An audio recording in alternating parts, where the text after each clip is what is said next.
J'ai vu que Michel Teston était parti. C'est le coprésident avec Pierre Hérisson du groupe d'études Poste et Télécom. Je vais donc donner la parole à Michel Magras, ensuite Hervé Moret, Michel Bécaud, Gérard Bailly. Je prends toujours les demandes de parole. Ah oui, ça nous manquait, Monsieur Lenoir. Oui, Vaugrenard. Monsieur Magras, Saint-Barthélemy. Oui, merci Monsieur le Président. Bon, effectivement, je suis sénateur de Saint-Barthélemy. Je viens, Monsieur le Président, de rendre, il n'est pas encore public, mais un rapport au titre de la CNEPEOM, Commission nationale d'évaluation des politiques de l'État en Outre-mer, sur le thème de la continuité territoriale, c'est-à-dire la continuité maritime, aérienne, la continuité au sens de l'aide à la continuité des personnes et la continuité numérique. À cette occasion, bien entendu, j'ai pu entendre, auditionner et rencontrer à peu près, disons, tous les opérateurs qui interviennent en Outre-mer et sur des sujets un peu, délicats. Je vais donc vous poser trois petites questions. L'une, bien entendu, sur le coût de l'itinérance, le roaming. L'autre sur le très haut débit. Et la troisième, un peu plus délicate, sur la notion de concurrence avec les territoires étrangers voisins. Alors, sur l'itinérance, sauf erreur de ma part, l'Europe prévoit pour la fin 2015 un effacement de l'itinérance sur les territoires européens. Les Outre-mer ne semblent pas pris en considération. Or, pour avoir rencontré à peu près tous, nous ne comprenons toujours pas les raisons qui justifient qu'un Français ultramarin se déplaçant pour venir en métropole et vice-versa soit en itinérance.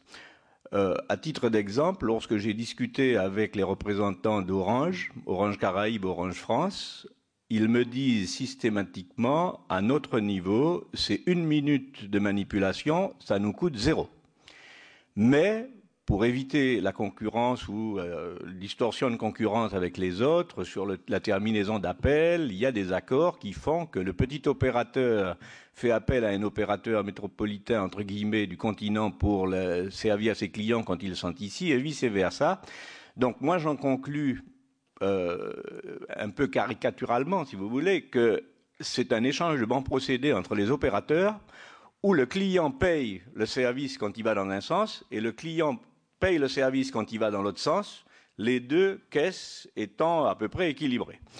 Donc, ma première question, c'est pouvez-vous nous indiquer qu'est-ce qui, aujourd'hui, justifie que je ne paye pas le même prix quand je suis à Saint-Barthélemy et quand je suis à Paris? J'ai un vrai problème avec ça. Je pense, d'ailleurs, ça fera l'une des recommandations fortes que j'ai mis dans mon rapport.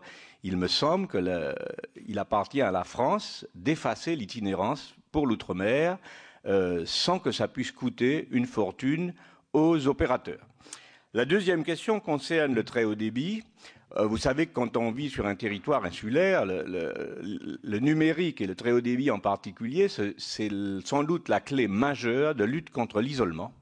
Ça règle une grande partie des problèmes, aussi bien dans le domaine de la santé que dans le domaine de l'éducation, que dans le domaine de l'activité économique au sens large. Les touristes ont besoin du très haut débit pour rester en contact avec ce qui se passe chez eux, etc. Et il y a un programme, le programme France Très Haut Débit est particulièrement bien suivi en Outre-mer, les SDAN se mettent en place, les régions ont investi dans les câbles et pour vous donner un exemple qui est celui de la Caraïbe, le câble qui va de Trinidad à Puerto Rico est fonctionnel. Sur ce câble, initialement, lorsque j'ai commencé moi-même à me battre contre la question, les opérateurs achetaient la capacité à 387 € du mégabit. Aujourd'hui, nous sommes rendus à 70 € du mégabit. Nous sommes loin, bien entendu, des 90 centimes qu'on peut payer ici, mais il y a des progrès considérables. Il ressort des auditions que j'ai pu mener que ce qui vient, pour employer un terme vulgaire, plomber le coût d'achat de la capacité sur le câble, c'est la liaison à l'international, c'est-à-dire la liaison entre Porto Rico et Miami, qui permet aux données de la Caraïbe d'être transmises et de venir de l'international. Ma question est simple, la France, voire éventuellement l'Europe, sont-elles en mesure d'intervenir dans les négociations internationales pour que les prix qui sont pratiqués sur ce petit tronçon de câble qui nous lie au reste du monde ne soient pas exorbitants, ne soient pas prohibitifs? Donc ça, c'est une deuxième question. Et la troisième question, encore plus technique, je m'excuse si mes questions sont techniques, j'habite Saint-Barthélemy. Lorsque je vais à Saint-Martin, il y a une partie néerlandaise à Saint-Martin. Que je prenne le bateau, que je prenne l'avion, il m'arrive en avion de faire comme tout le monde fait, c'est-à-dire d'oublier d'éteindre mon téléphone. Je suis à peine à 1 mile ou disons à quelques milles de mon île que je bascule sur Telcel. Telcel, c'est l'opérateur partie hollandaise. Je suis donc en roaming. Je paye une fortune. Or, quand on vérifie ce qui se passe, sauf si, bien entendu, comme tout le monde fait aujourd'hui, je désactive mes données, le chargement de mes données, sur tous mes téléphones, ça c'est clair. Lorsque on vérifie, on s'aperçoit que le niveau d'émission de Telcel est 10 voire 20 fois supérieur à celui d'Orange Caraïbes. Il y a eu des contrôles, sauf que lorsque les contrôles sont exercés, la société est informée qu'elle va être contrôlée. Bien entendu, les techniciens ne sont pas plus idiots là-bas qu'ailleurs. Ils baissent le niveau d'émission.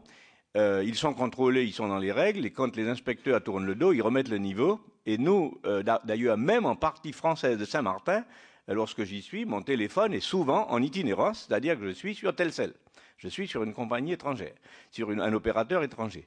J'aimerais savoir s'il y a une possibilité de régulation de la concurrence réelle dans un domaine comme celui-là. Ce sont des îles très proches, il y a moins de 20 km entre les deux îles, il y a 8000 km entre nous et Paris, mais dans les deux cas, nous payons. Et ce sont des questions sans doute très concrètes, mais très importantes. Donc voilà, Monsieur le Président, les 3 questions que je souhaitais vous soumettre. Merci pour Saint-Barth, mais c'est vrai pour Saint-Martin. Hein. Oui, je sais. Je paye aussi. Monsieur Moret. Oui, merci, Monsieur le Président. Monsieur le Président, je vais revenir en métropole, ça ne vous étonnera pas, même si je serais très heureux d'aller à Saint-Barth. Monsieur le Président, ça fait bientôt 6 ans que je siège dans cette Assemblée, ce qui me vaut le statut enviable de sénateur renouvelable. J'ai connu donc 2 majorités successives, j'ai vu le paysage évoluer. Vous avez rappelé l'arrivée du 4e opérateur et avec le président Raoult, j'étais à l'époque assez réservé parce que déjà à l'époque je disais qu'il fallait peut-être davantage mettre des obligations aux opérateurs, aux 3 opérateurs pour qu'ils couvrent le territoire plutôt que de leur mettre une concurrence dans les pattes qui allait porter atteinte à leur marge d'investissement. On n'avait pas tout à fait tort. J'ai vu le plan national très haut débit d'Éric Besson, j'ai vu celui de son successeur, sans bien voir la différence d'ailleurs. J'ai vu arriver la 4G, vous nous parlez maintenant de la 5G. Tout ça est très bien, mais je vois aussi que dans les territoires ruraux, rien ne change. En 6 ans, concrètement, ou à très peu de choses près, je n'ai rien vu changer. Et dans le département dont je suis élu, et je pense qu'un certain nombre de mes collègues sont dans la même situation, on est toujours dans des situations qui sont vraiment inacceptables, qui sont même moins acceptables qu'il y a 6 ans, parce que comme dans la période, il y a des territoires qui ont eu beaucoup plus, avec l'arrivée notamment du très haut débit, on a une fracture qui n'a fait que s'accentuer. Moi, j'ai dans le département dont je suis élu des communes qui ont toujours aucune couverture en haut débit. Et je passe mon temps à écrire par dizaines de courriers à l'opérateur historique qui, dans le meilleur des cas, me répond poliment. Sur la téléphonie mobile, c'est exactement la même chose, d'autant plus que le département n'a pas signé la convention de résorption des zones blanches il y a une petite dizaine d'années. Il n'y a pas très longtemps, après être allé au cabinet de Mme Duflot, j'ai obtenu que des mesures soient prises sur un secteur très particulier du département. Les mesures dont vous savez que je conteste les critères, mais même ces mesures-là, on fait le constat que sur certaines communes, il n'y avait rien du tout. Mais une fois que le constat est fait, qu'est-ce qui se passe ? Eh bien, rien du tout. Et donc, moi, je trouve, Monsieur le Président, que c'est quand même un petit peu aussi de votre responsabilité d'essayer de faire en sorte qu'il se passe quelque chose dans ces territoires qui n'ont rien du tout. Je vous ai juste entendu dire tout à l'heure que vous veilleriez à ce que la 4G ne se développe pas qu'en zone urbaine. Formidable. Mais concrètement, ça veut dire quoi? On a le sentiment qu'on est dans une situation qui non seulement ne s'est pas améliorée, mais qui s'est empirée sur certains territoires, et que finalement tout le monde s'en moque. Surtout sur la téléphonie mobile, parce qu'encore le haut débit, les collectivités locales nous disent qu'avec l'arrivée du très haut débit, ça va s'arranger. Donc il n'y a pas forcément aujourd'hui d'amélioration, mais il y a éventuellement un espoir. Mais sur la téléphonie mobile qui n'entre pas dans les actions des collectivités locales en termes de couverture numérique, il n'y a même pas une perspective, si ce n'est celle de dire peut-être que la 4G va arranger les choses. Donc moi j'aimerais savoir ce que pense le président de l'ARCEP de cette situation et surtout ce qu'il envisage de faire. Merci, Monsieur Vaugrenard. Merci, Monsieur le Président. Ça sera une question très, très pratico-pratique d'un consommateur lambda. Des efforts ont été faits, mais on vient de le voir, ils sont insuffisants par rapport aux territoires qui ne sont pas pourvus ou très insuffisamment. Il y a aussi le problème de trajet entre les territoires.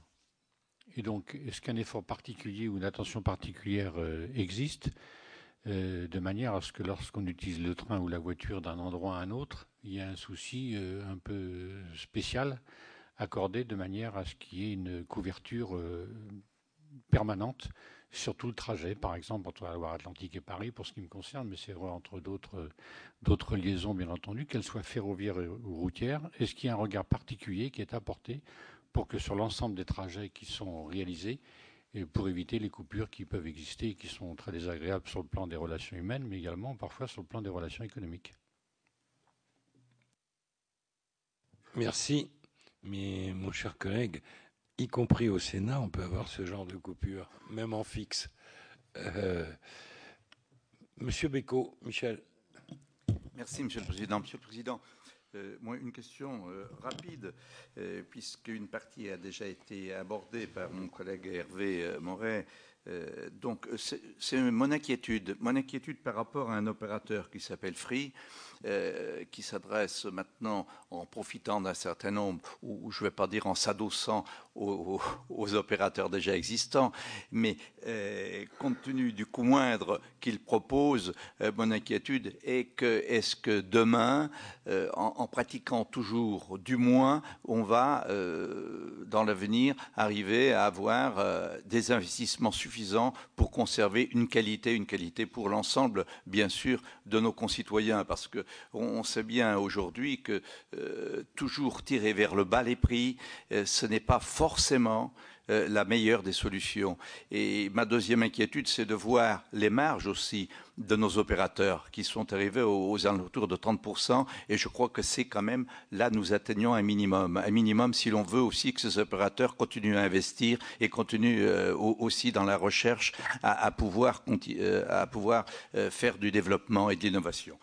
Et enfin, pour terminer, mon souci, là je le partage avec Hervé Moret, c'est la 4G sur l'ensemble de nos zones rurales, parce qu'on sait bien que nos zones rurales, si elles sont isolées, eh bien il y a un décrochage de la part de nos populations par rapport aux zones urbaines, et cela c'est déjà, on le remarque déjà quand on est sur Paris et qu'on rentre dans nos zones rurales toutes les semaines ou tous les jeudis, et eh bien, je dois dire que là, c'est une vraie inquiétude et nous avons des efforts à faire.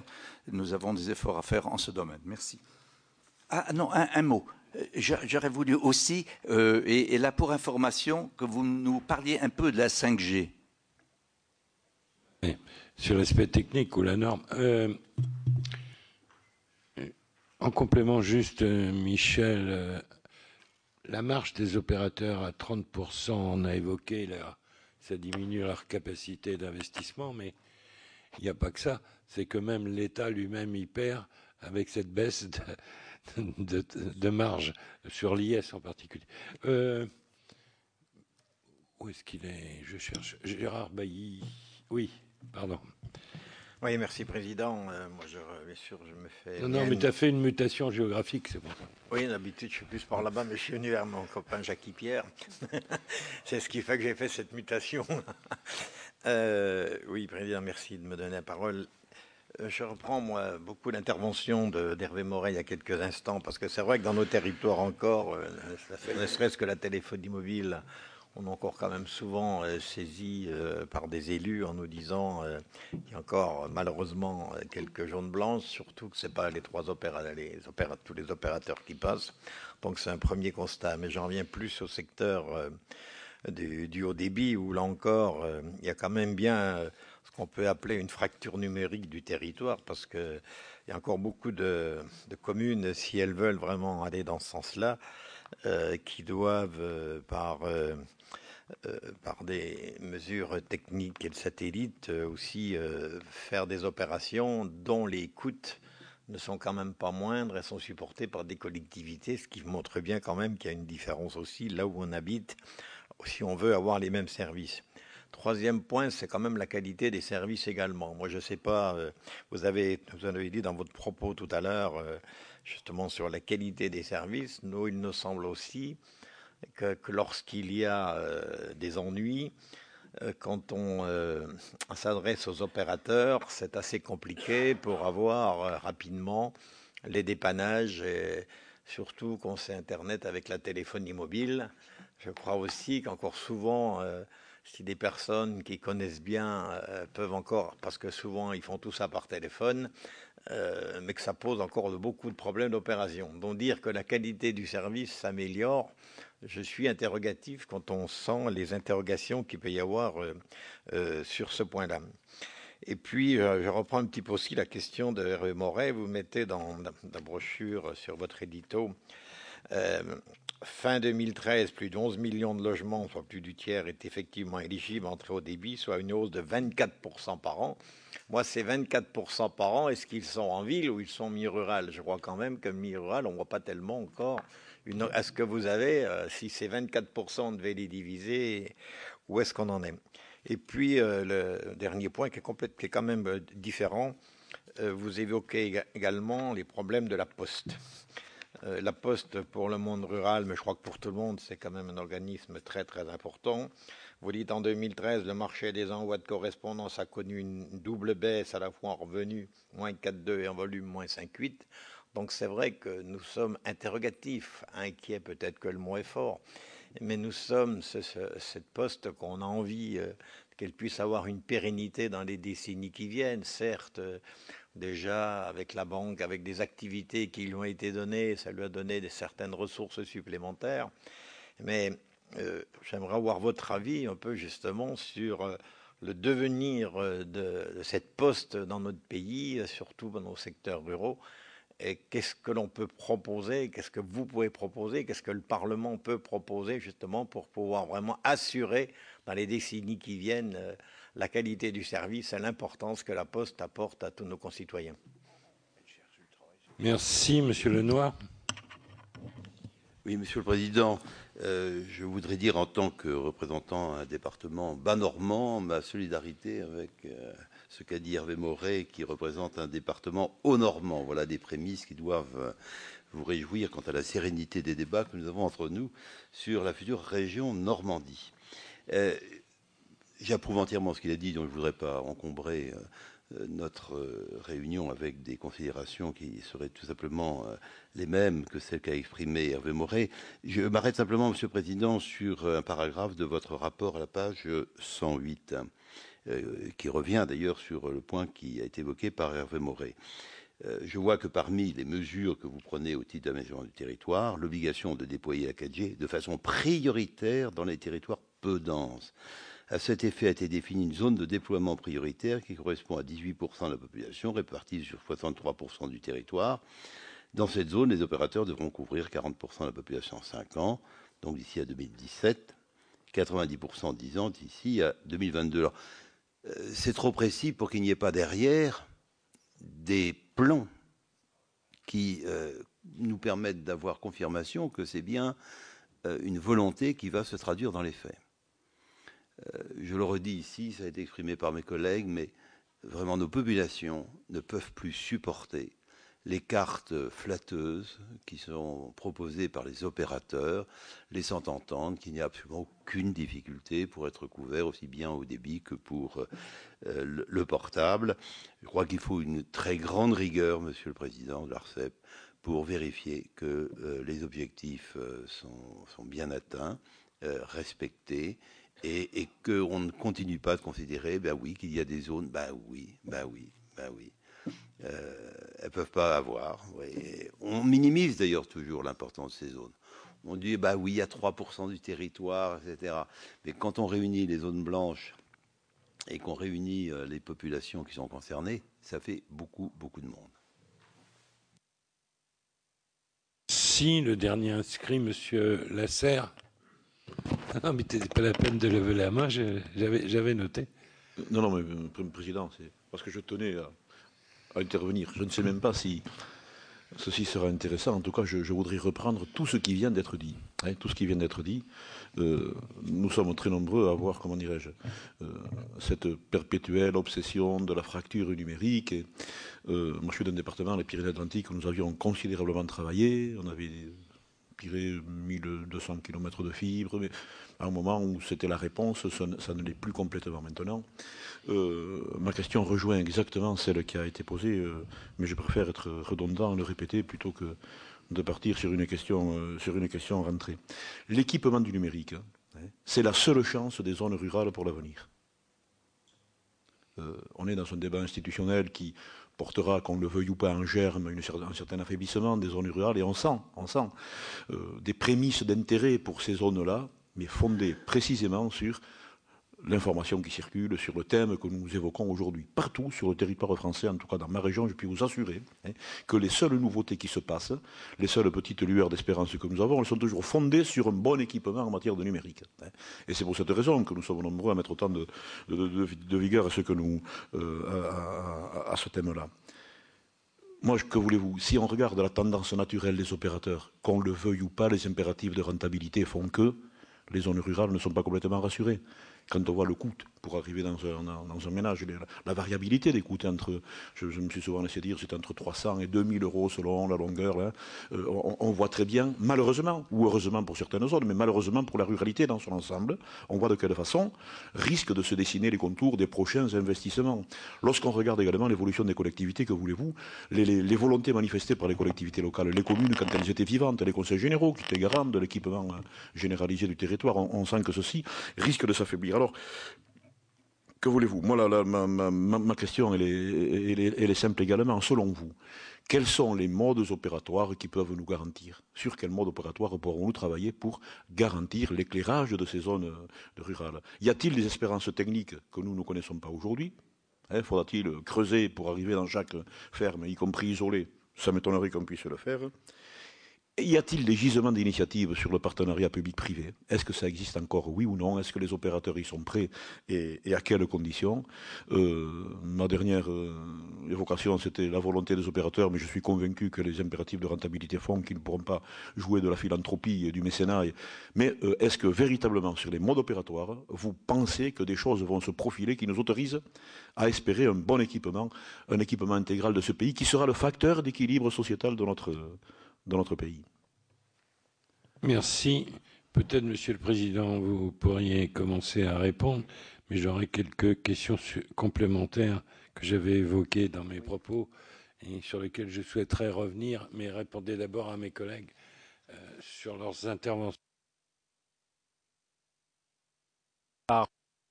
Le sujet qui a été abordé par pratiquement tous les sénateurs qui sont intervenus, ça avait été la même chose, ça n'étonnera personne, à l'Assemblée nationale la semaine dernière. La préoccupation de la couverture du territoire en haut débit ou en très haut débit sur le fixe comme sur le mobile, et le risque qui n'est pas un risque, qui est une réalité d'une fracture territoriale, une fracture numérique territoriale. Donc, si vous le permettez, je passerai quand même quelques minutes sur ce sujet qui est très important. Je voudrais d'abord vous dire aux sénateurs qui sont ici présents, et certains le savent, que dans les débats qui ont eu lieu, en tout cas depuis que je préside l'ARCEP, c'est-à-dire depuis 2009, avec les gouvernements successifs et avec les opérateurs, l'ARCEP, et certains sénateurs le savent bien, l'ARCEP a toujours été le défendeur des obligations de déploiement territoriaux. Il y a un sénateur qui n'est pas présent aujourd'hui, le sénateur Retailleau, qui a présidé le comité des dividendes numériques sur le mobile. D'autres sénateurs se sont beaucoup plus investis, le sénateur Moret sur le secteur, les réseaux fixes. Je ne cite pas tous les sénateurs qui sont intervenus sur ces questions. Nous avons toujours poussé dans ce sens. Alors, nous n'avons pas toujours été écoutés, mais c'est bien dans ce sens-là que nous poussons. Pourquoi n'avons-nous pas toujours été écoutés? Bien parce que les opérateurs, c'est des entreprises, il ne s'agit pas de les condamner, ils ont des modèles économiques, privilégient forcément des investissements les plus rentables par rapport à d'autres, bon, ce qui implique ce qui se fait sur le fixe, des fonds de péréquation qui soient dotés correctement pour aboutir à une péréquation territoriale. Ça se fait sur le très haut débit, vous le savez, il y a un fonds, peu importe son nom, national, qui a été mis en place depuis quelques années, qui a été abondé récemment, peut-être insuffisamment. Ça, c'est une question qu'il faut que le Parlement regarde avec le gouvernement, dans les limites budgétaires que notre pays a actuellement. Ce fonds de péréquation sur le très haut débit vise à subventionner largement les territoires les moins denses, là je parle du très haut débit fixe, par rapport à d'autres territoires qui sont dans une situation financière ou fiscale meilleure, ou une densité simplement de population meilleure. Mais ce n'est peut-être pas suffisant. Mais c'est un outil. Pour répondre aux questions qui ont été posées, quels sont les outils? Voilà un outil qui existe. Sur le mobile, où là, il y a des obligations. Contrairement au fixe, il n'y a pas d'obligation. Les réseaux fixes, c'est le régime législatif européen et national, c'est la libre déploiement et exploitation des réseaux. Sur le mobile, comme les opérateurs ont besoin d'une autorisation de l'État, alors que nous délivrons au nom de l'État, donc qui est les fréquences, d'utiliser le domaine public hertzien, en contrepartie de ces autorisations, ils ont des obligations. Donc nous pouvons leur mettre des obligations. Et nous sommes toujours battus pour mettre des obligations élevées pour les opérateurs en matière d'aménagement du territoire. Nous avons, vous le savez, sur la 4G, prévu des obligations départementales qui n'existaient pas pour la 3G. Donc, ce qui permet de ne pas simplement avoir globalement X% de couverture sur l'ensemble du territoire, mais aussi d'avoir 95% au minimum. C'était 90%, ça a été porté à 95% par des engagements qui ont été pris pour chaque département sur la 4G. Bon. Nous avons proposé de créer une zone de déploiement prioritaire. Elle ne résout pas tous les problèmes, mais elle a quand même la vertu d'exister. C'est sur cette zone prioritaire notamment que se font les mutualisations de réseaux qui vont permettre de déployer plus vite et de façon plus économique, et éventuellement, si on mutualise les fréquences dans certains endroits, d'avoir des canalisations de plus grande et donc une meilleure qualité de service. Donc tout ceci, c'est des choses qui vont dans le bon sens. Ça n'est sans doute pas suffisant, bien évidemment, mais l'évolution est celle-ci. Vous allez avoir, les pouvoirs publics, le gouvernement, le Parlement, des choix importants à faire. L'ARCEP les mettra en œuvre en fonction des décisions que le Parlement et le gouvernement prendront, sur une nouvelle bande mobile qui est la bande 700.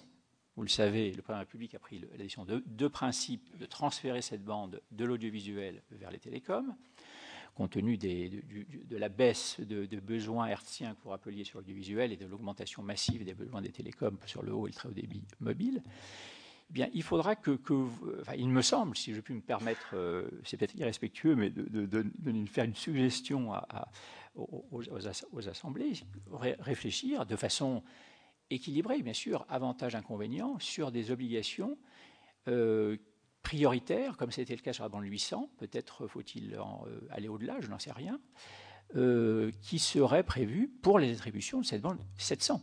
Voilà. Ça c'est un rendez-vous qui va avoir lieu bientôt. Hein. Je veux dire, le Premier ministre va rendre très vite public le calendrier de l'attribution de cette bande 700. Donc l'ARCEP saura quel est son propre calendrier pour préparer les règles techniques d'attribution.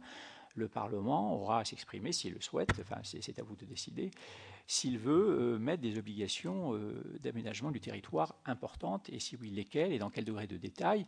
Mais il faut bien que vous ayez en tête que tout ceci, une étude d'impact doit être faite, bien sûr, sur les avantages et les inconvénients que ça a sur le modèle économique du déploiement. Mais voilà une possibilité de décision politique qui relève tout à fait du Parlement et des élus que vous êtes. Dernier élément général, puis je entrerai sur deux ou trois des éléments plus détaillés, toujours sur ces questions de déploiement et de fracture numérique. Vous ne devez pas oublier que pendant un an, l'ARCEP a été privée de son pouvoir de sanction par une décision du Conseil constitutionnel qui a estimé que la loi qui organisait notre pouvoir de sanction n'était pas conforme à la Constitution pour des raisons de technique juridique que je ne développerai pas ici. Donc, depuis l'été 2013, nous n'avons plus de pouvoir de sanction. Nous ne l'avons toujours pas, d'ailleurs, parce que si la base législative a été prise, il manque toujours un décret d'application depuis des mois. C'est quand même étrange pour écrire un décret d'une page, il faille plusieurs mois, alors qu'il est extrêmement simple à écrire. Donc nous n'avons pas ce décret d'application de la loi, donc nous ne pourrions pas, si nous devions aujourd'hui estimer qu'il faudrait mettre en demeure un opérateur qui ne déploie pas son réseau assez vite, ou qui ne respecte pas des obligations de transparence dans l'information donnée aux utilisateurs, sur la qualité de service, sur la couverture, enfin, toutes les questions que vous avez évoquées.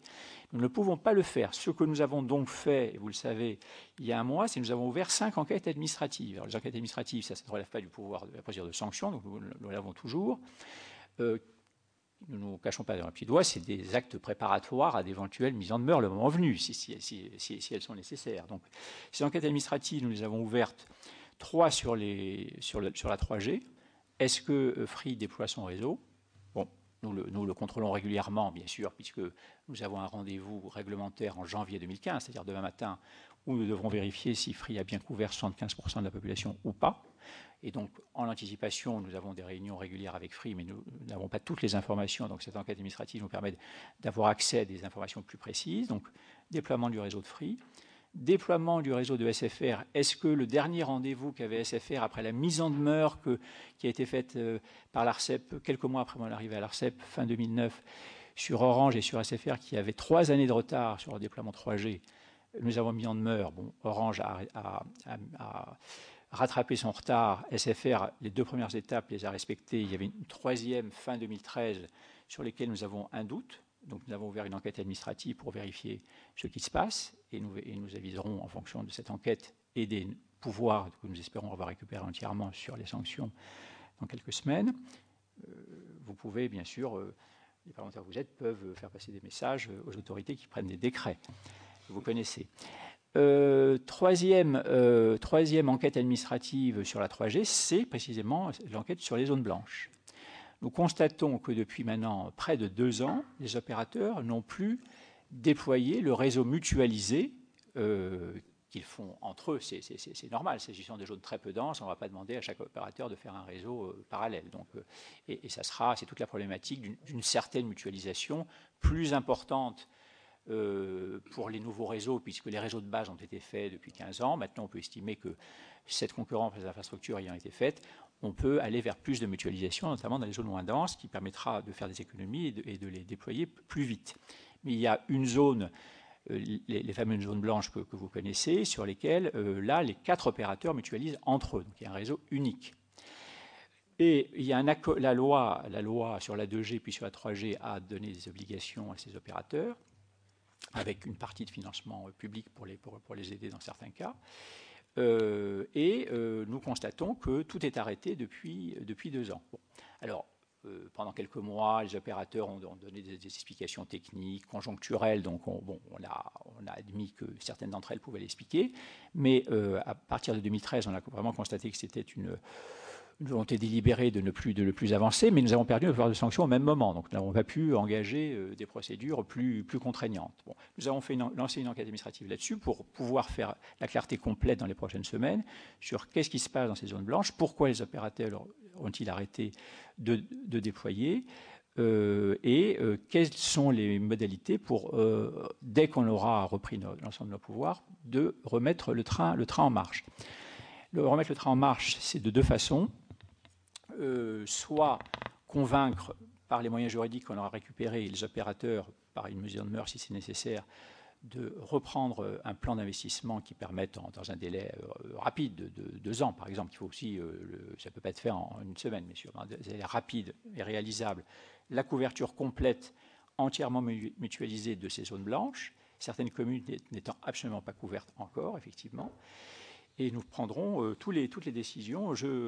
En 2009, lors de mes premières auditions, j'avais indiqué que nous mettrions en œuvre, par mise en demeure, les opérateurs en retard sur la 3G, c'était Orange et SFR, nous l'avons fait. Et je vous dis aujourd'hui que si nous constatons, et il est vraisemblable que nous constaterons des anomalies, des insuffisances sur les zones blanches, dès lors que nous aurons récupéré nos pouvoirs, nous engagerons des procédures contre ces opérateurs.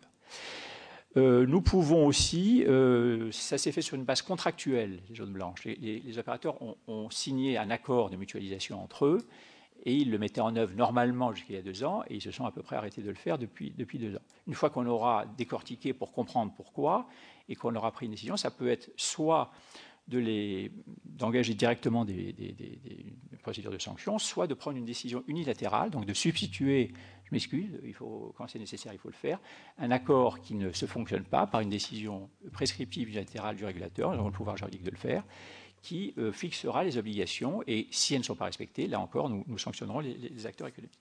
Donc voilà pour ces questions. En tout cas, soyez persuadés que nous sommes extrêmement vigilants sur toutes ces questions, mais que nous avons plus de pouvoir, en théorie en tout cas, sur le mobile que sur le fixe. Puisque sur le fixe, il n'y a pas d'autorisation préalable. Les opérateurs indiquent qu'ils vont déployer sur certaines zones, soit seuls dans les zones rentables, soit conjointement par leurs délégataires avec les collectivités locales dans les zones moins rentables, dans le cadre de réseaux d'initiative publique.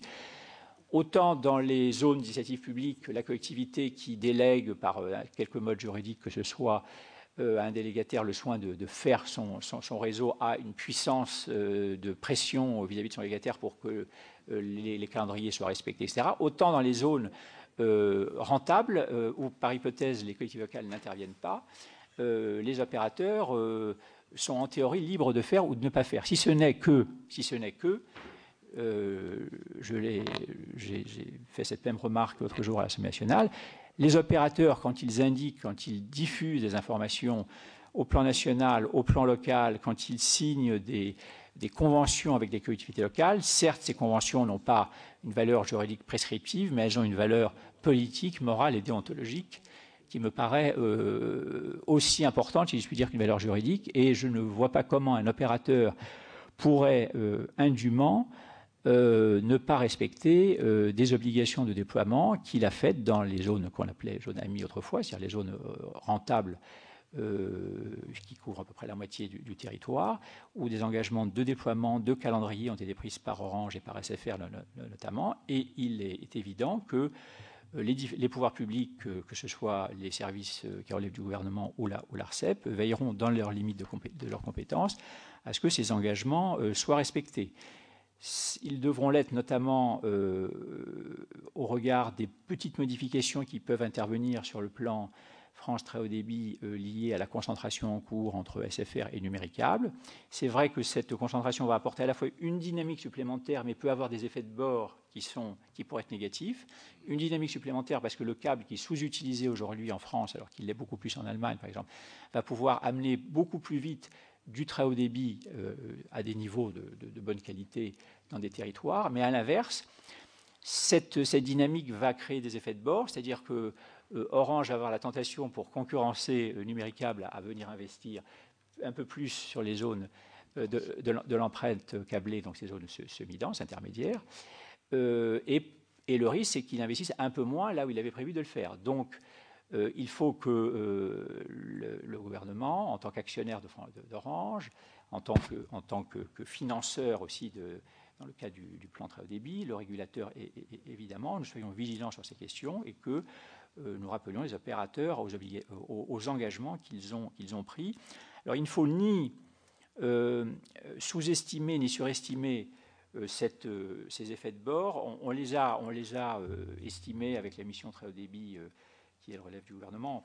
On est d'accord sur l'estimation. En gros, sur la vingtaine de milliards de l'investissement global du déploiement de la fibre optique sur le territoire, ça risque de déplacer à peu près 400 millions d'euros. Alors, ce n'est ni négligeable ni non plus gigantesque. Ça fait 2% à peu près de l'investissement qui risque d'être ralenti ou accéléré sur certaines plaques. Et donc, il faudra être vigilant sur ces effets de bord, à la fois dans les déploiements d'Orange et dans les déploiements de SFR, mais nous avons bien diagnostiqué ce sujet et nous le traiterons. Je ne sais pas si j'ai répondu à toutes les questions sur ces questions de fracture numérique, mais sachez en tout cas que nous faisons le maximum de ce que nous pouvons faire compte tenu des pouvoirs dont nous disposons, M. Moret. Si vous souhaitez qu'on fasse plus, donnez-nous plus de pouvoir. Bien, je voudrais... Alors sur la téléphonie mobile, plus particulièrement, j'en ai déjà un petit peu parlé, mais sur la téléphonie mobile, 3G, 4G, à chaque fois que, c'est presque de l'histoire, à chaque fois qu'il y a un progrès dans un domaine, que ce soit dans le domaine social, dans le domaine économique, ça crée des inégalités. Parce qu'au début, l'amélioration profite davantage et donc les écarts se creusent. Et puis après, les écarts se resserrent.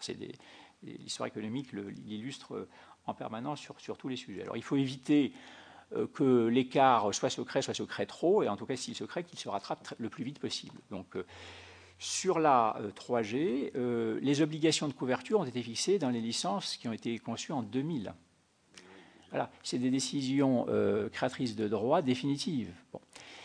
Donc là, c'est les limites de cet exercice. Sur la 4G, nous avons pris un peu les devants en étant plus prescriptifs, en obtenant que dans le cadre d'attribution, et on avait des discussions difficiles à l'époque avec les opérateurs et avec le ministre de l'économie de l'époque, pour mettre des obligations plus importantes que sur la 3G. Bon, finalement, elles y sont, elles ne sont sans doute pas suffisantes, mais il y a une zone prioritaire de déploiement, il y a des obligations départementales. Donc ça, c'est 2 critères.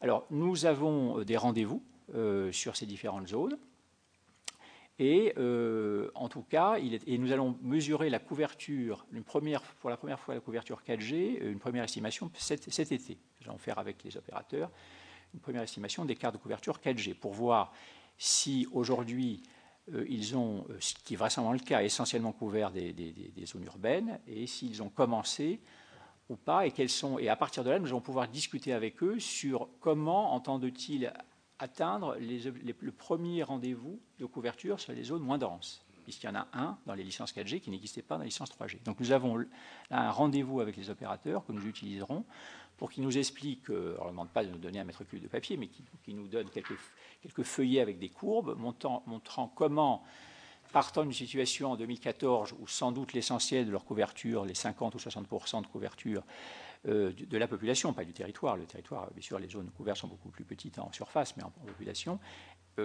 Quel type de commune couvre-t-elle et comment compte-t-il atteindre l'obligation, la première rendez-vous d'obligation sur les zones moins denses, qui sont donc essentiellement des zones rurales.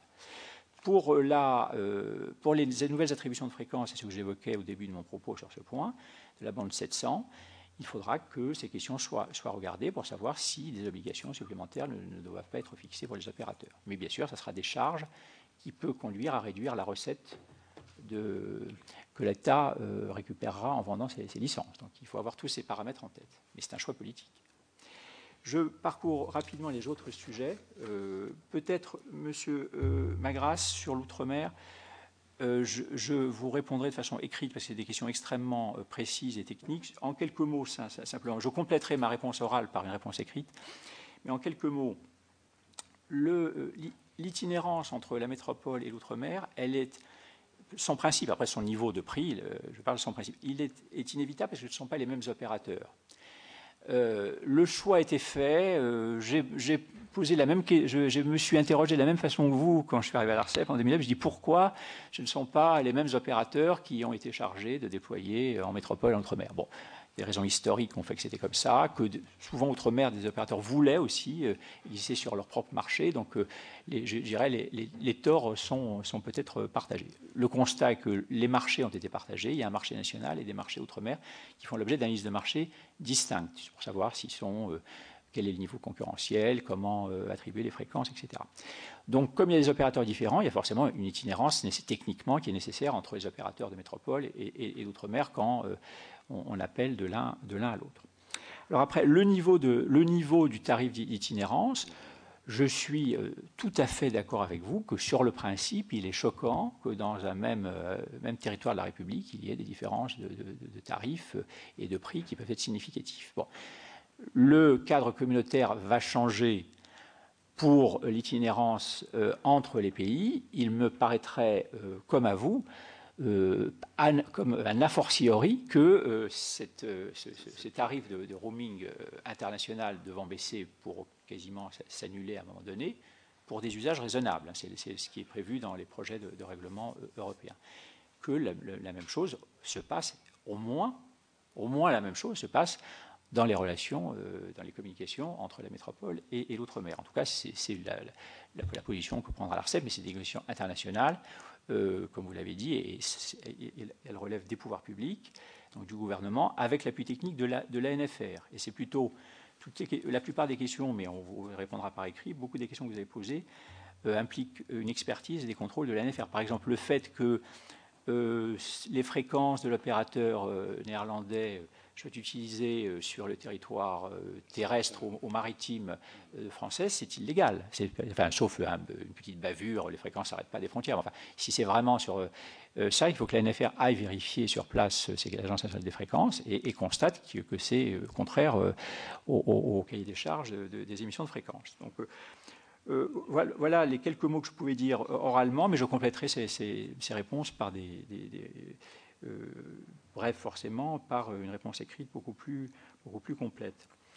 Le sénateur Moret a posé plusieurs questions, j'ai répondu à presque toutes, même si sans doute il n'est pas entièrement satisfait, mais je le dis, je pense que tous les présidents de l'ARCEP successifs qui viendront dans ces commissions, sans doute ne répondront jamais aux attentes que les élus, et je le comprends très bien, ont, parce que, quels que soient les efforts que nous faisons, ils sont toujours en dessous de vos attentes. Alors nous pouvons en faire plus, je pense que nous avons fait plus que ce qu'on faisait avant, mais, et nous resterons, je l'ai expliqué il y a quelques minutes, très vigilants dans les limites des compétences qui relèvent du régulateur, mais il y aura toujours des écarts. Quand des nouvelles technologies arrivent, elles se mettent en place, sauf si la loi en dispose autrement, mais il faut bouleverser le modèle économique des acteurs économiques. Donc ça, c'est un choix politico-économique à faire avec précaution. Elles déploieront toujours ces innovations qui coûtent de l'argent, d'abord dans des zones rentables et après dans des zones non rentables. C'est peut-être totalement scandaleux sur le plan politique et social, mais c'est comme ça que fonctionne l'économie, sauf à ce que la loi, mais c'est la loi qui doit le faire, intervienne pour dire l'inverse, dans des limites raisonnables, bien sûr. La question de M. Brenard sur les trajets. Alors, il y a des obligations dans certaines licences qui portent sur les trajets train et autoroute. Nous avons, dans l'enquête de qualité de service qu'on a publiée hier, donné des indications sur les résultats de ces enquêtes. Pour certains opérateurs, les résultats sont assez bons, pour d'autres pas bons du tout. Donc, on pourra vous renvoyer, mais c'est sur le site de l'ARCEP si vous voulez le regarder, pour voir déjà les mesures que nous avons prises au début de cette année, donc qui sont fraîches sur ces réseaux. Et nous allons rappeler aux opérateurs et aussi aux sociétés qui gèrent ces réseaux, qui sont donc la SNCF ou RFF, suivant le cas, ça sera bientôt une même structure, et puis les sociétés d'autoroute, les obligations qu'elles doivent avoir, parce qu'il faut aussi qu'elles donnent accès pour que les antennes relais, les techniques mobiles puissent être mises en place. Mais ça fait partie des questions que nous regardons. Monsieur le sénateur Bécaud a posé plusieurs questions que j'avais déjà d'ailleurs pour partie évoqué lors de mon introduction. Bien sûr, il ne faut pas que les marges tombent en dessous d'un seuil qui permet l'investissement. Elles ne sont pas tombées pour l'instant. Globalement, pour le marché, certains opérateurs ont leur marge supérieure à 30%, d'autres inférieure. Mais il ne faut pas non plus que nous sommes tous des pouvoirs publics, le Parlement, le gouvernement, le régulateur. Autant les pouvoirs publics doivent prendre leurs responsabilités et assumer des décisions difficiles parfois, autant les pouvoirs publics ne peuvent pas en permanence se substituer aux choix et aux décisions des opérateurs économiques. Certains opérateurs économiques que vous avez auditionnés, je ne citerai personne, vous ferez des déductions que vous pourrez faire et que vous ferez, ont pris des bonnes décisions au bon moment et d'autres n'ont pas pris de bonnes décisions au bon moment aussi. Il faut avoir le courage de le dire. Et ceux qui n'ont pas assez anticipé, par exemple la convergence fixe mobile, qui est une donnée majeure qui est connue depuis 10 ans, qui sont allés trop tard, qui se sont installés dans un confort de rente oligopolistique avec des marges de plus de 50% qui sont plus supérieures à celles du luxe, hein, de 2004 à 2008, 50% de marge sur le mobile. Ils se sont installés dans ce confort qui les a endormis, ce qui fait qu'ils n'ont pas innové davantage sur le mobile, ils ont pris du retard sur le mobile qu'on a constaté par les mises en demeure de 2009, et certains d'entre eux, grâce à ces marges considérables sur le mobile, n'ont pas assez vite sont pas assez vite partis sur le fixe. Vous voyez de quelle entreprise je parle. Et ce retard, après, c'est très difficile à rattraper. Voilà. Alors, je ne dis pas que c'est impossible, mais c'est des choix d'entreprise qui sont faits à certains moments et qui peuvent, s'ils ne sont pas faits au bon moment, handicaper l'entreprise après pour de nombreuses années. Alors, on les constate, on peut essayer de les corriger, mais on ne peut pas, bien sûr, refaire l'histoire. La 5G, c'est un ensemble de nouveaux terminaux, de nouvelles architectures, d'installations d'antennes plus petites, plus optimales, et aussi l'utilisation de ce qu'on appelle l'agrégation des fréquences, c'est-à-dire la possibilité en quelque sorte de fusionner les capacités de fréquences différentes, ce qui aujourd'hui n'est quasiment pas possible. Donc aujourd'hui, chaque canalisation de fréquences, haute, basse, et même entre les hautes et entre les basses, à l'intérieur d'elles-mêmes, elles sont limitées à chaque canalisation de fréquence. Les techniques que la 5G utilisera, ça sera de pouvoir fusionner plusieurs bandes entre elles et donc d'augmenter la capacité de la canalisation. Et cette augmentation va multiplier par des facteurs 10 la qualité du service mobile. Donc c'est toutes ces technologies qui agrégées, va permettre d'avoir du très très haut débit mobile et du très haut débit mobile proche du très haut débit fixe d'aujourd'hui.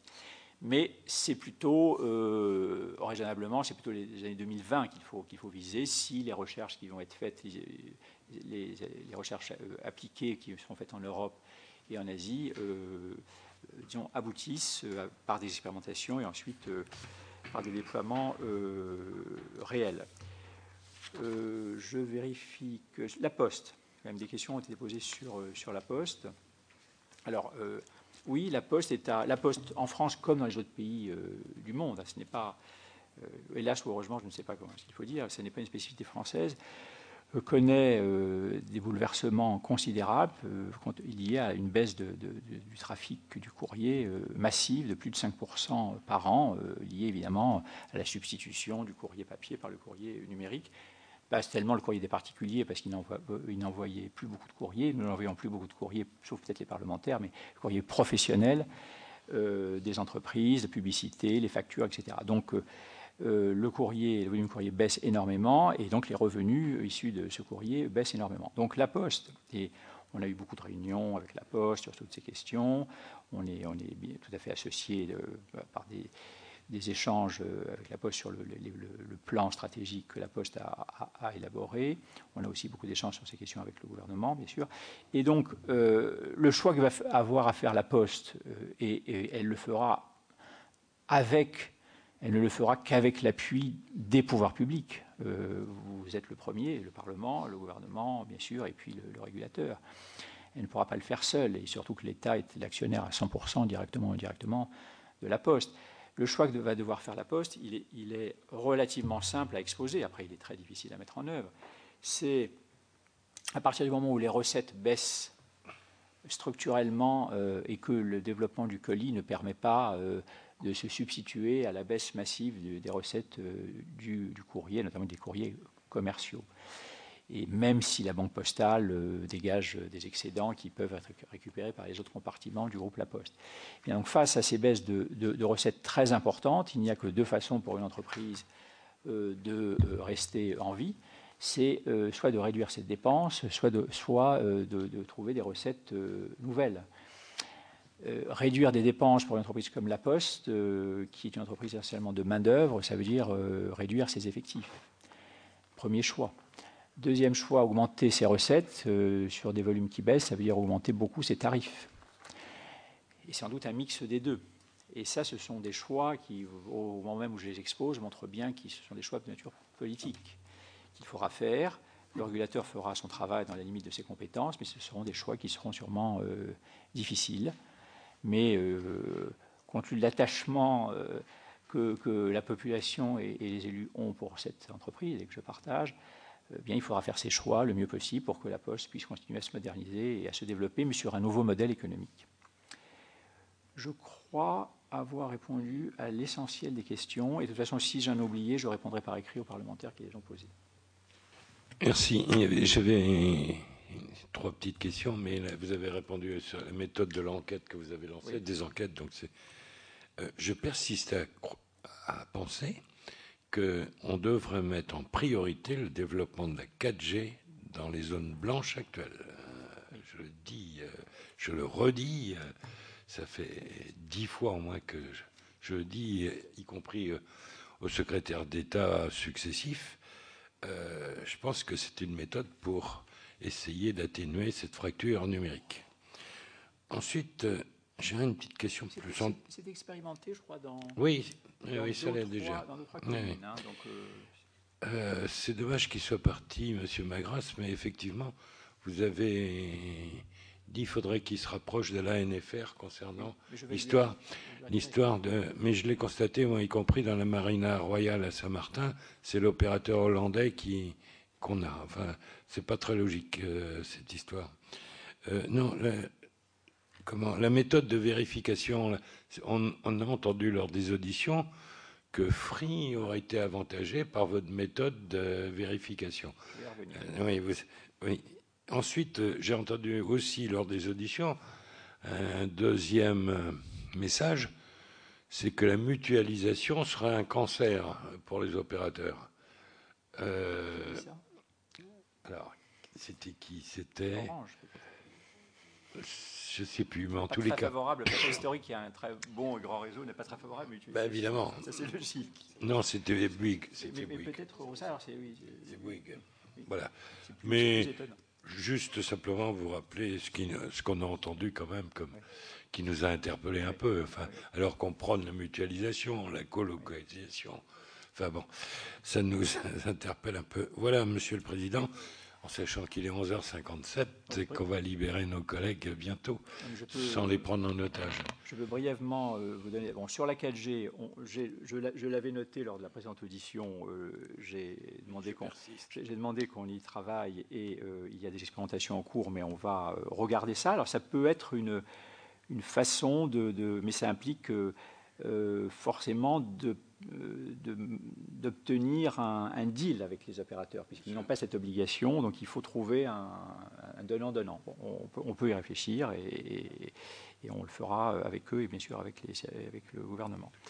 Oui, ça implique aussi un changement d'équipement mobile. Enfin, oui, bien sûr. C'est pas si simple que ça. Non, mais ça implique des changements technologiques, mais sur le plan, disons, du cadre juridico-économique, ben, oui, c'est une bonne idée.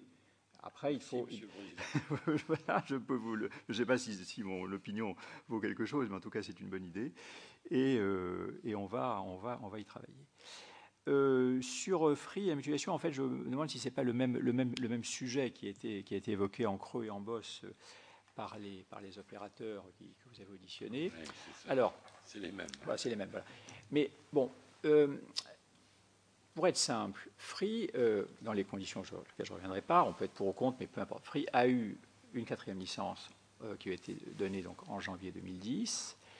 Et cette 4e licence décrit, son contenu est strictement identique aux 3 autres licences 3G qui avaient été attribuées à France Télécom, SFR et Bouygues au début des années 2000. C'est des licences 3G dans tous les cas. Et dans le cadre d'attribution des licences 3G qui avaient été fixées en 2000 par le gouvernement et l'autorité de régulation de l'époque, il était prévu 4 licences 3G alors qu'il n'y avait que 3 opérateurs mobiles 3G. Donc l'histoire du 4e opérateur, elle est un peu inscrite sur ces gènes, comme on a l'habitude de mettre les gènes un peu à toutes les sauces aujourd'hui.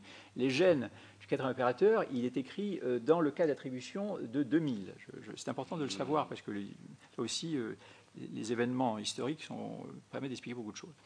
Cette 4e licence était restée sur étagère puisque seuls les 3 opérateurs mobiles historiques avaient demandé et obtenu leur licence 3G et avaient déployé avec les retards que j'ai rappelés tout à l'heure. Et puis arrive le 4e, donc il y a sa licence en janvier 2010. Et dans les licences 3G des opérateurs mobiles historiques qu'ils ont eu début des années 2000, était inscrit l'obligation de donner le droit à l'itinérance 2G pour un quatrième opérateur s'il arrivait. Bon. Il arrive, et dans la licence de l'opérateur arrivant, il y a le droit. Pour les uns, c'est une obligation, pour l'autre, c'est un droit. C'est inscrit dans des décisions qui datent des années 2000. C'est des décisions individuelles devenues définitives et créatrices de droits. Il n'y a pas besoin d'être juriste pour savoir que ces décisions-là, on ne peut pas y porter atteinte. Donc c'est une obligation pour les uns et un droit pour le nouvel entrant. On peut trouver ça mal ou bien, mais c'est comme ça que ça a été fait en 2000. Donc, alors, ce droit à l'itinérance, il est pour la 2G et pour 6 ans. Donc, c'était quand même bien encadré. Qu'est-ce qui se passe ensuite? Il se passe que, dans un avis de 2010, l'autorité de la concurrence dit pour que l'animation concurrentielle soit suffisante, il faut que le nouvel entrant n'ait pas seulement une itinérance 2G, mais aussi une itinérance 3G. Bon, c'est dans un avis de l'autorité de la concurrence de 2010. Et donc, au moment où Free négocie son accord d'itinérance, cherche lequel des 3 acteurs mobiles va lui accorder, puisqu'il en fallait au moins un, son accord d'itinérance. Bon, en fait, il se concentre sur des discussions avec SFR et Orange, et finalement, il conclut avec Orange, et il conclut sur la 2G et sur la 3G, dans les 2 cas limités à la durée du contrat de 6 ans. C'était caché, mais tout le monde le sait maintenant que c'est des contrats de 6 ans. Donc jusqu'en 2018, normalement. Voilà, donc ça apparaît dedans. Donc là, ce contrat d'itinérance, c'est un droit qu'a Free d'avoir l'itinérance sur l'opérateur qui signe l'accord avec lui, donc c'est Orange. Et ce qu'a dit l'autorité de la concurrence dans un nouvel avis qu'elle a rendu à la demande du gouvernement en 2013, c'est que cette itinérance devait bien sûr cesser à un moment donné, qu'elle n'avait pas eu vocation à durer éternellement, et elle a indiqué comme pour l'itinérance 3G, puisque pour la 2G, tant qu'il y a des usages 2G, comme Free n'a pas de fréquence 2G, il faut bien qu'il ait une itinérance. Pour la 3G, il a des fréquences, et donc dès qu'il aura déployé son réseau suffisamment, son réseau doit se substituer à l'itinérance. Et l'autorité de la concurrence a mis une fourchette entre 2016 et 2018. Et c'est donc les 2 opérateurs Orange et Free qui doivent discuter ensemble pour s'assurer qu'ils sont en état, compte tenu du déploiement du réseau de Free que nous contrôlons, de façon extrêmement forte, nous pouvons vous le garantir, que cette itinérance pourra se réduire, notamment dans les zones denses. Et petit à petit, elle se limitera donc à les zones les moins denses, et peut-être que ça se terminera par un contrat de mutualisation symétrique de celui qui a été signé entre Bouygues et SFR. C'est un scénario possible pour atterrir vers à la fois le respect des obligations et le fait de ne pas abuser, d'utiliser pendant le délai raisonnable, mais de ne pas abuser de ce contrat d'itinérance. Voilà ce dossier hyper sensible qui anime les débats entre opérateurs et de temps en temps par ricochet des régulateurs. Merci beaucoup, Monsieur le Président. Je pense que nos collègues ont été éclairés, sinon arrosés, ou couverts d'informations. Je vous remercie. Je rappelle à mes collègues que nous aurons l'audition de M. Schweitzer la semaine prochaine, sans doute, et on espère peut-être une audition de M. Montebourg, mais ce n'est pas confirmé, sur l'opération Alstom. Vous vous rappelez qu'on l'avait auditionné, que j'avais essayé de poser une question à l'époque sur Alstom. C'était le blackout complet, ce que je peux comprendre en raison des négociations qui étaient en cours, mais maintenant que c'est fait, peut-être qu'on aurait un panorama de ce qui s'est réellement contractualisé, y compris les co-entreprises, les centres de décision, etc. Voilà, mes chers collègues. Oui, et Monsieur Mestralet aussi. Oui, c'est vrai qu'on doit voir. Vous voyez qu'on passe des télécoms à l'énergie et à l'industrie. Merci beaucoup.